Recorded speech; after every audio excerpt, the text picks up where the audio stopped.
I love to dance. Just got back from a jazz festival. Anyhow, I did a trio of jazz musicians. You know, Matisse used to do one-line drawings. I'm not a Matisse, but I thought, what the heck? Why don't I do three-dimensional line drawings? So that's my skier, oh, and I didn't go show you the skier. I was going to talk to you about the skier. I didn't do that. And all of these I made out of rebar. This is just round steel. Love jazz music, love to dance. And so this is the later side. This one here,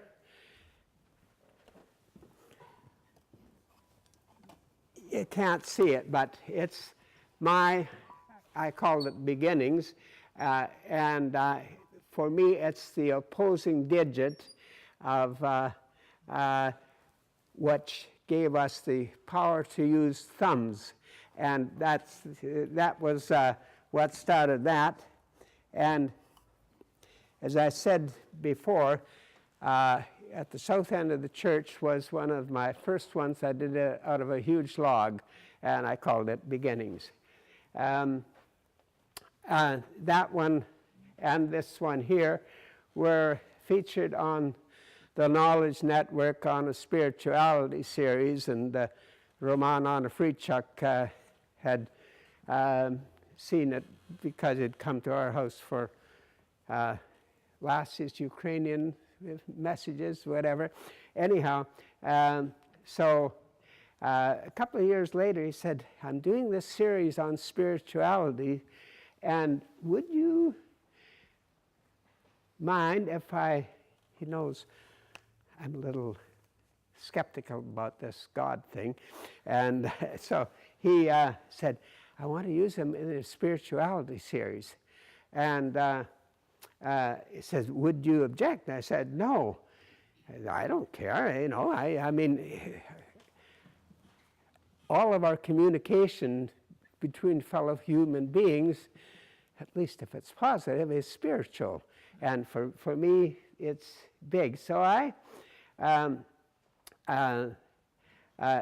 and anyhow,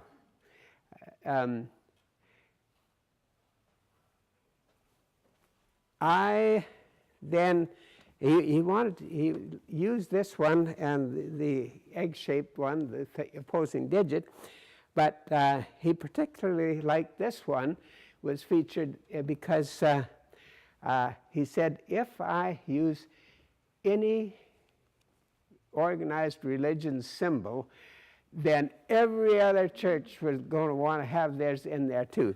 So he said, I love this. It's 4 points of the compass. And I wasn't going to mention this, but there's a cross of steel plates there. And it is a symbol of cross, actually, but it wasn't my intention. But they're pieces of steel, they come different lengths, or used to. It's old steel. And it was a friend of mine who bought a shop business, and these pieces were in there. And what are they? And you couldn't imagine what those pieces were. And I had no idea. And they're all different notches, and what they were actually used was in furniture factories. And when they're turning thimbles and spindles, whatever, they need to have different measurements. Instead of measuring, they use these to, you know, for when they were turning them. So, so for me, this, I can't see it well. You can look later on. There's this white crack that is filled after a major earthquake or something like that. But to fill that crack would take thousands of years, maybe. We don't know. But there is another shift, and maybe millions of years later, another earthquake and things. So for me, that was the Earth, our planet, our little planet, the growing pains, it's always there. So then there was our mechanical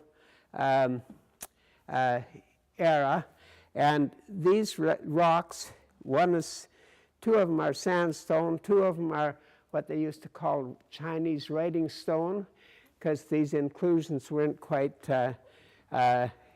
dissolved yet.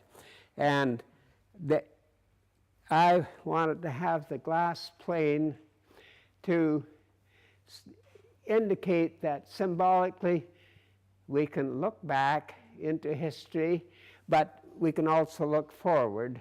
And the only thing that we know is change, and this, for me, is symbolic of change, because this is the igneous rock dissolving some of the other rock. And anyhow, that's my little having fun. Any questions?